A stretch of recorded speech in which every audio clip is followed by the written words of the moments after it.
इस दास की ड्यूटी परमात्मा ने जहाँ से शुरू किया, मेरे स्वयं घर वाले भी नहीं मानने को तैयार थे, लेकिन मुझे विश्वास दृढ़ हो लिया था। और फिर ये ऐसे समाज के अंदर प्रवेश करना। अब मुझे फिर एक सीन याद आया करता रह के।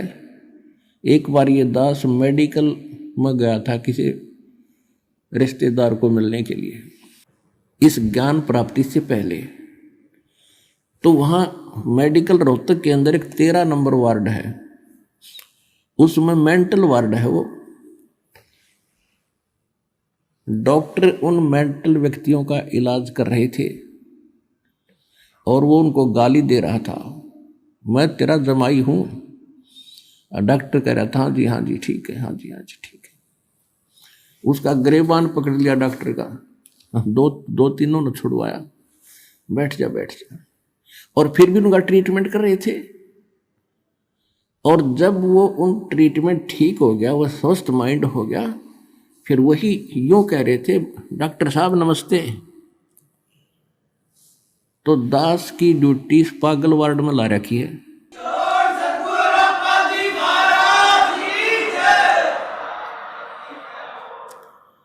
अब जिस भी गांव नगर में गया, दास ने यो ज्ञान सुनाया, यूं का मारो डले, यो कहां से आ गया है, देवता नहीं पूजन देता, हमारे श्राद्धान को भी मना करता है, पत्थर मारो, ये करो।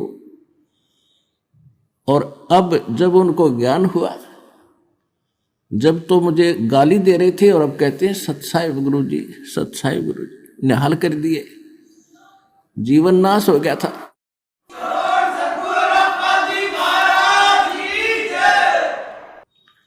तो परमात्मा ने ये ज्ञान का तूफान उठा दिया। अब ये ऐसा काम करेगा, जहां भी कोई सीडी देखता है, डीवीडी, या वैसे एक टीवी चैनल के माध्यम से सत्संग सुनता है, तो अमृत वचन है, झंझोड़ कर रख देगी आत्मा को।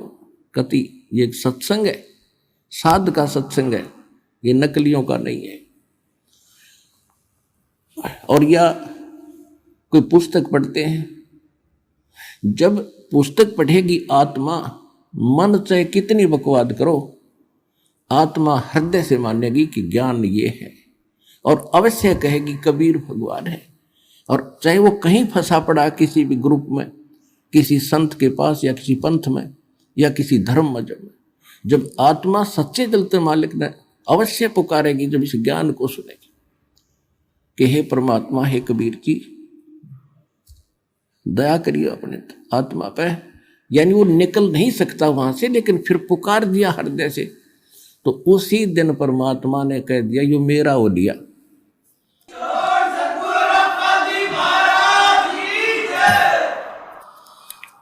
फिर काल को पकड़ कर बाजू से दूर कर देता, दूर हो जाए, यो मेरा हो गया, अब मेरे ज्ञान को स्वीकार कर लिया। बेशक वो कितने दिन फिर वहां रहे, आएगा एक दिन, मालिक लिया होगा, कुछ भी कारण बनावे। तो इस प्रकार परमात्मा ने कहा था कि तेरा ज्ञान सुनेगा वो तेरा, और मेरा मानने का फिर उसके निकट मत आ जाइए।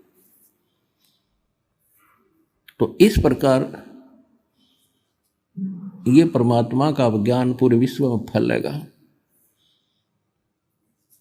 और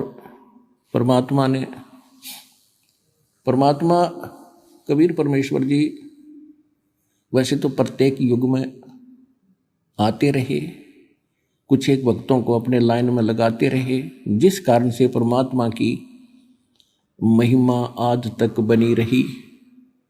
काल चाहता है परमात्मा का नामो निशान मिटे और ये भूल जाए भगवान को, नास्तिक हो जाए। जैसे पूरा चीन नास्तिक हो गया, रूस नास्तिक हो गया,